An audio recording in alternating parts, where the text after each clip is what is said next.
Mike Potts is back with us to talk about the rest of the Bengals draft, picks 2 through 6, and everything that went into it in today's Locked On Bengals.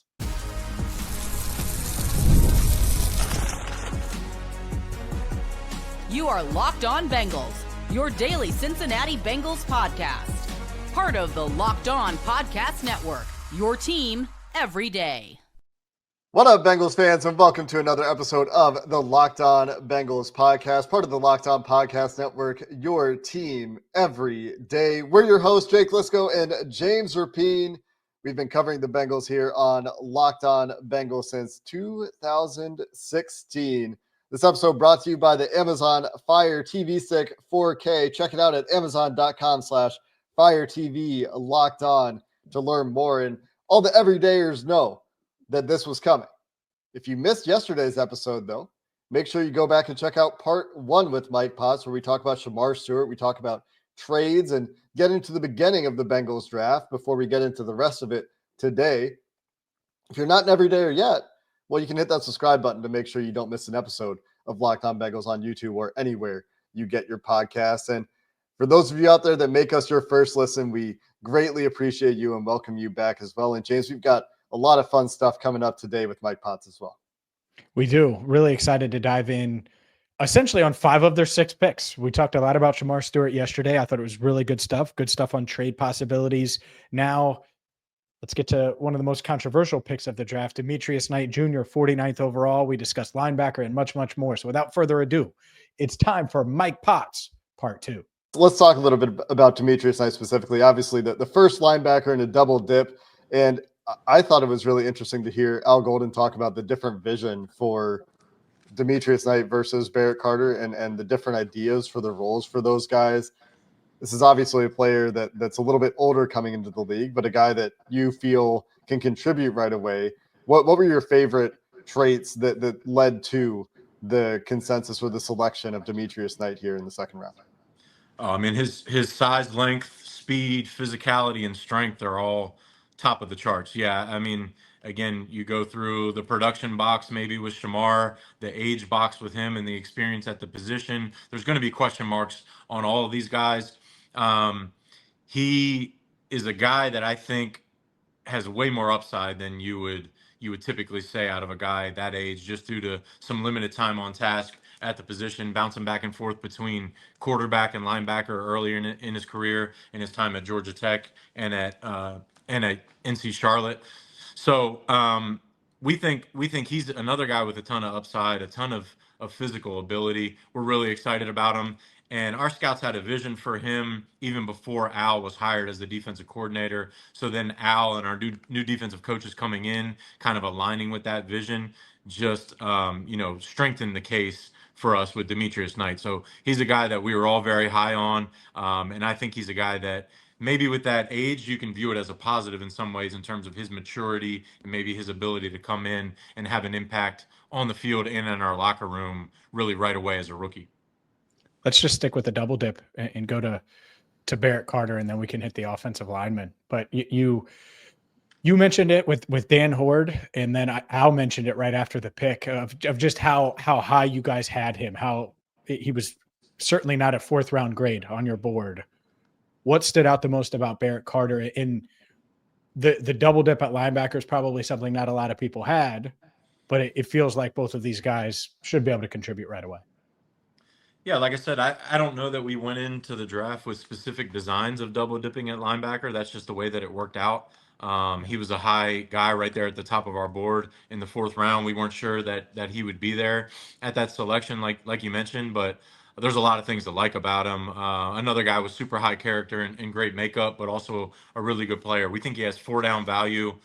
We think he's got really good ability in coverage. He's a really athletic linebacker. He's really instinctive, and he can run and he can help Darren on special teams for sure as well. But we think he can carve out a rookie or a role as a rookie on defense as a linebacker. So he's a guy that we valued really highly throughout the process. Got to know. I asked our linebacker coach, Mike Hodges, to go down there and join me at Clemson at the Pro Day, so he got further exposure to him as well after we did a formal interview with him as well at the Combine. So we felt really good about his makeup, his football intelligence and just the evaluation of the player on tape. So we felt that the value in the 4th round was really good there with Barrett Carter. Big X's and O's question here for you, Mike. How much do the nicknames for linebackers play into you drafting them, with the Dark Knight and the Tiger being the nicknames for these two guys? I don't know if that played in a ton with the nickname stuff, but we're looking at the tape on the guys. All the other stuff is add some good storylines and content and things like that. But we try to focus mainly on their makeup and their what they look like on tape as a player. I appreciate you taking the serious deadpan reaction to that question. But on a serious note, from an X's and O's perspective, with 2 linebackers, Al Golden's talking about, all right, we've got an idea for where Barrett Carter is going to fit into the nickel and to maybe a 3 linebacker set. And we've got an idea of where Demetrius Knight's going to fit into the nickel and a 3-4 front versus a 4-3 front. Is there a difference from a schematic approach with Al Golden here that leads you to looking at these linebackers in a little bit of a different light to fit the schemes that you're expecting this year, with the difference in role described for those guys based on the fronts and personnel packages described by Al Golden? I think there are, yeah. I mean, every defensive coordinator and every coach is going to be a little bit different schematically. There's always going to be little tweaks that you make to the overall scheme and the defense. And then, I think our coaches do a great job of playing to the player's strengths. So maybe what your ideal vision is for the scheme, you just need to be adaptable and flexible and adjust to what we end up having on the roster. I wouldn't want to speak for Al in terms of his specifics on what he envisions for the scheme, but we do think that both of these linebackers that we took have a lot of versatility and can carve out a lot of different roles for our defense. Did you know your Fire TV is also an Xbox? Turn any TV into your gaming entertainment hub with Fire TV Stick 4K devices, no console required. Just grab your paired controller, subscribe or sign in to Xbox Game Pass Ultimate with EA Play included, and you're ready to go. Dive into hundreds of premium titles, including EA Sports College Football 25, Call of Duty, and you can easily stream your favorite shows all with the Amazon Fire TV Stick 4K. It is awesome. And for someone like me who travels a lot during football season, you don't want to miss your favorite shows. You get into these hotel rooms, you still want to play video games, but you can do all of those things with your Amazon Fire TV Stick. And if you already have a console, well, a Fire TV Stick 4K device is more affordable and easier to travel with, allowing you to take you or your kids' games everywhere you go. Head to Amazon.com/Fire TV Locked On to get started. Xbox Game Pass Ultimate subscription and compatible controller required. Available on select devices, including Fire TV Stick 4K, Fire TV Stick 4K Max, and Fire TV Cube. How often, Mike, when you guys were doing mock drafts and kind of forecasting what could happen and all the possibilities, and obviously this was certainly a possibility, but waiting until round 3 for a guard, and obviously someone that the coaches feel like is going to compete for a starting job right away in Dylan Fairchild. But getting to that point, how often did that happen during the pre-draft process? And then going into pick 81, was it as simple as, hey, we have to address this void on our offensive line as we try to protect Joe? Yeah, it's no secret that we need to protect our quarterback. We need to prioritize the offensive line. I think it was a strong priority for us. There was a number of different positions that we wanted to address going in. That interior of the offensive line was at or near the top of the list for sure in almost all of our discussions leading into it.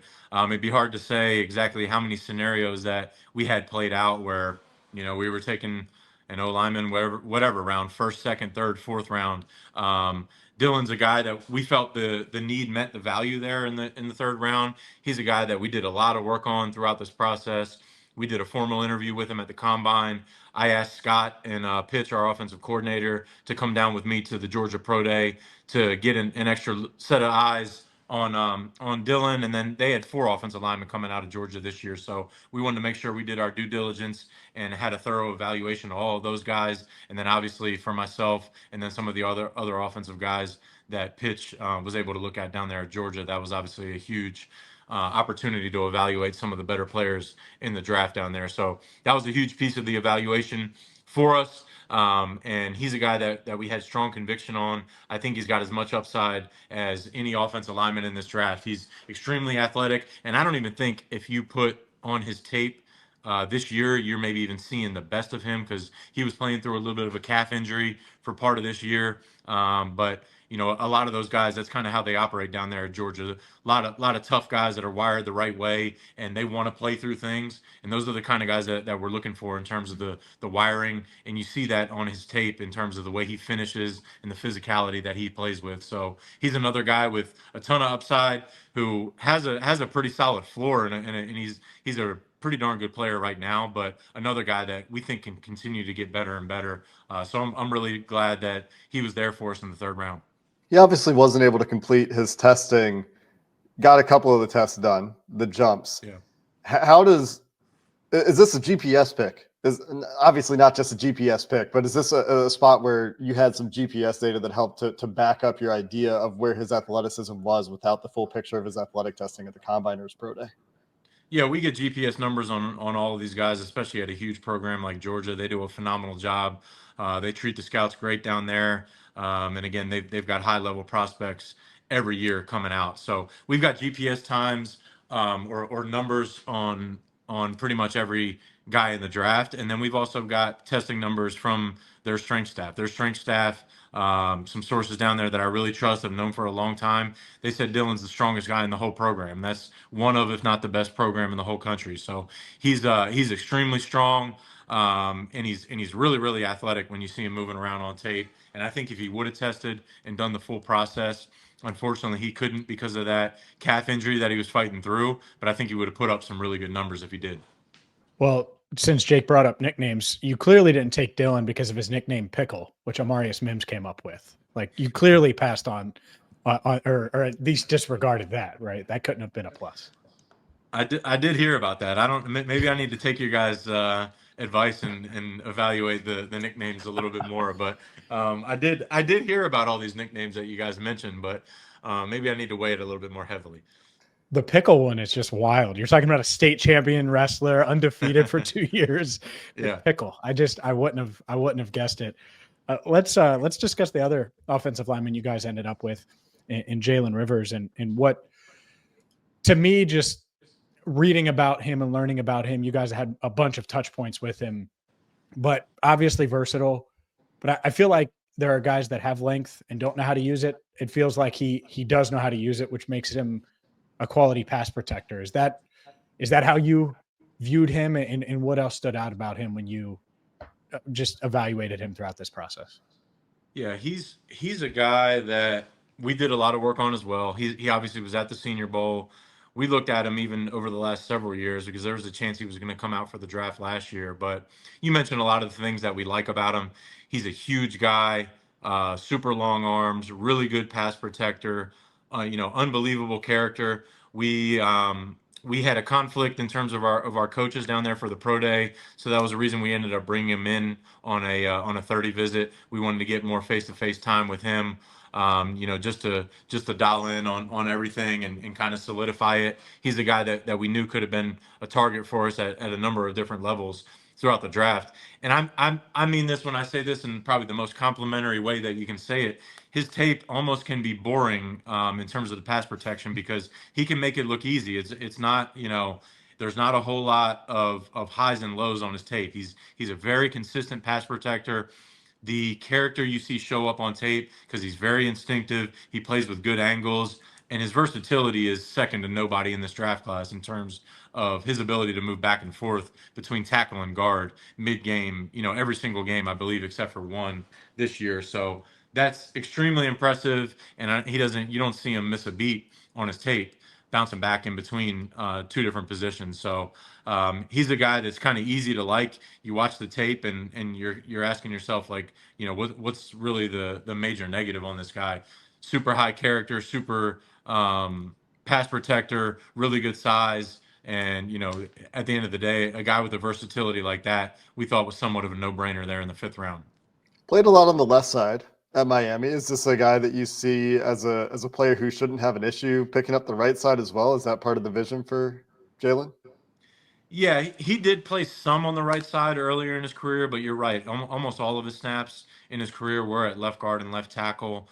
He even did some snapping at center in practice at Miami, and at the Senior Bowl he did some of it. So he's actually a guy that, if you're talking about emergency situations and getting you out of a game or practice reps or preseason games or whatever the case may be, he's a guy with potential to have position flex at all five on the offensive line. So the versatility is through the roof. He's another guy. Yeah, I mean, you mentioned that about the right side. We talked to him about that in terms of his comfort level on the right side throughout our visit process and our interview process with him at the Senior Bowl as well. And he's got comfort there on the right side. That just happened to be where they needed him more so on the left side throughout his college career. So I wouldn't rule out anything in terms of alignment with him. Like I said, he's one of the more versatile guys that you can see, and we'll just have to let it shake out here in the OTAs and training camp as far as getting our best five offensive linemen out there and then filling in the depth pieces behind those guys.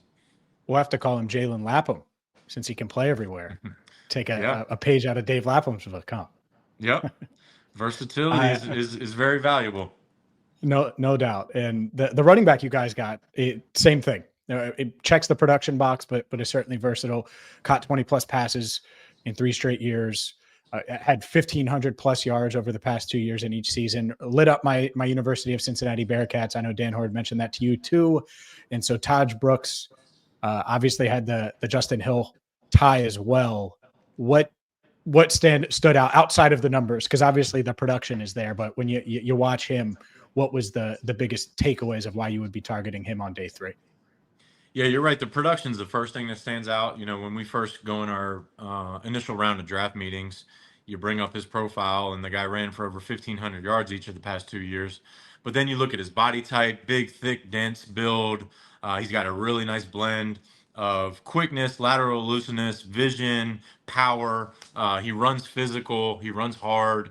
And then he's really good on third down as well. He's got good ability as a pass protector, and he's got really good hands out of the backfield. So he's a guy that we thought was really well rounded, and it was a really deep running back draft class. So I don't know if in every class he's a guy that is still there for us in the 6th round, but he's a guy that we had targeted for sure, and we felt fortunate that he was there that late in the draft. And that's a position that we went in with hopes to end up upgrading and targeting a running back, and he's a guy that we definitely had on our minds throughout the draft. I found it really interesting, Mike, the way the league approached the running back class. And everyone was happy to say, man, this running back class is awesome. It's deep. And then it felt like, despite that, or maybe because of that, some of the guys that ended up getting drafted got drafted a little bit later than maybe the public thought, or I thought some of those guys would get picked. What was your reaction, or what were your thoughts as you watched where some of these running backs got picked in the draft? Yeah, I think everybody was looking at the same thing, how deep the board was, and then you try to stay as patient as possible, and you're waiting for that run to start on the running backs.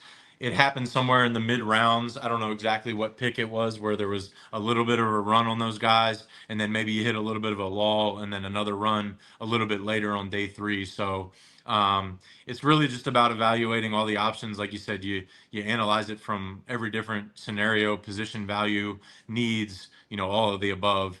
And it's hard to predict at times. It's the draft is, you're not in the draft rooms of the other 31 teams, so it's hard to say what other teams are going to do, and it only takes one team to like a player at a certain value and pull them off the board. But we're happy with the way it played out at that running back position for us. I've got one final question for you, Mike. We've talked about the players you picked. We've talked a lot about the process this year after the draft. You told us before we got started, you've been in a ton of meetings the last couple of days. This isn't just, oh, Mike's done with the draft. He gets to, go on a vacation at this time of year. Are those post-draft meetings focusing on what's the texture of the roster now? What are things that we might still need to do? Or what's the overall thrust of those meetings at this point in the year?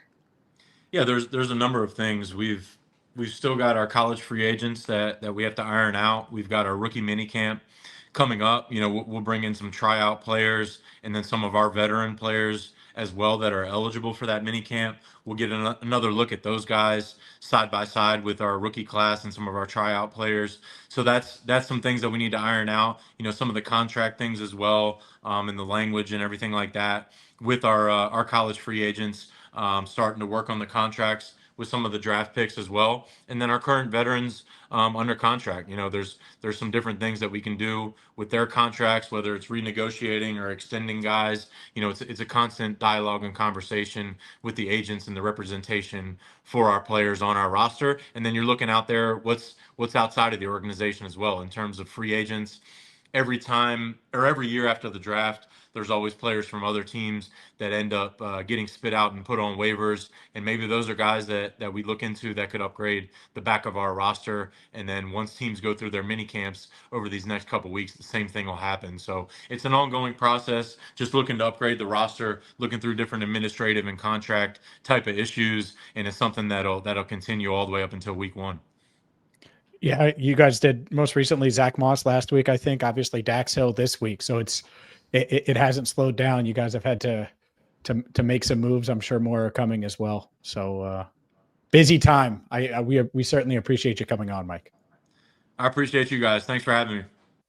Always great to have Mike Potts with us, James. One of my favorite podcasts we do every year. Not that every day isn't my favorite when I get to talk to you here on Locked On Bengals. But Mike Potts is always very insightful after the draft. And I honestly appreciate all the takeaways. Still fascinated by the trade chart stuff from yesterday's show. That was one of my big surprises when I reflect on everything that we talked with Mike Potts about. But also, it sounds like it was a difficult draft for the Bengals to navigate this year. That's another one of my takeaways talking to Potts here is there were tough decisions, especially early on. I think day 3, maybe it got a little bit easier for them. But my impression from the outside looking in, as we were talking about things, we were texting about things as the draft was going on, James, was that there were some tough decisions this team had to make. And I think that's reflected in the way Mike was talking about some of these decisions. And it really goes back. It's going to be broken record style. But when you have 6 picks and you have all of these different things you want to address, I think it's tough. I don't think they went into the draft thinking they were going to double dip at linebacker. I think they thought there was a good chance at offensive line for obvious reasons. Defensive line would have probably been right there. Obviously, they only took 1 defensive lineman. It's tough. The draft is tough, and it's even tougher when you only have 6 picks and you have glaring holes on your roster. And so that is going to be a theme when it goes into next year. Maybe the offseason doesn't happen until February. But whenever that offseason does happen, and we get to it, it's going to be like, all right, well, where are the glaring holes?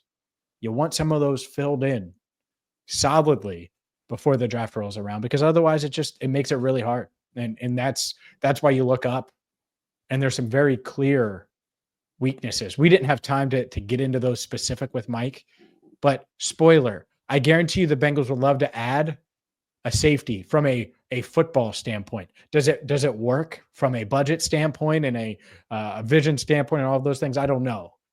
But you don't think they were in on safety in this draft? Of course they were. You don't think they were in on defensive tackle this draft? Of course they were. They were never going to get everything that they wanted to address. And that's what makes it really, really hard. And again, those are my words, not Mike's. But I do think that was felt when we did mock drafts. That was felt throughout this process for us. And I agree with you. I think the Bengals felt it as well. How many times when we were going through the predictions and projections and the various scenarios pre-draft did I tell you, well, if you do that, what are you giving up? And that was the reality that they faced this year. I mean, I said it so many times, right? And that was just the same thing that they ended up facing in reality because they didn't get to trade back. And it sounds like that was in play at a couple of times throughout this draft. And so that's difficult. But as Mike said at the end there, the meetings they're having now and yesterday and today, as you're listening to this episode, they're thinking about veterans. They're keeping an eye on other teams. And we'll see if there are subsequent moves that can bolster the roster. They do still have cap space. They have a very full roster, but depending on what moves they make and waiting to see what happens with Jermaine Pratt as of the time of recording this, they could have more cap space. And so they could make moves, and we'll see what does come together, James. Like you said, we'll see what works and where they can align from a front office perspective and a coaching staff perspective as they want to bring guys in here. Yeah, I had to give a little disclaimer there because just because it makes sense football wise, we could make the case for a lot of guys. Brandon Scherf makes sense football wise. Oh, shocker. Right. This guy makes sense football wise. Oh, shocker. So I had to give the little disclaimer there. Von Bell makes sense. Oh, wait. Mean. Rude. Stop. Don't take shots at my guy, Von Bell. Why would you do that, Jake? I'm confused now. That's going to do it for this episode of the Locked On Bengals podcast. Really great stuff from Mike Potts, as always. Really appreciate the time and insight that he gives us every year. Check out part 1. Bengals process. And yeah, like James said, make sure you go back to yesterday's show if you missed it. You made it all the way to the end of this episode before you did it for some great conversation on Shamar Stewart as well. Until next time, thanks for listening to this episode of the Locked On Bengals podcast. Hoo day, and have a good one.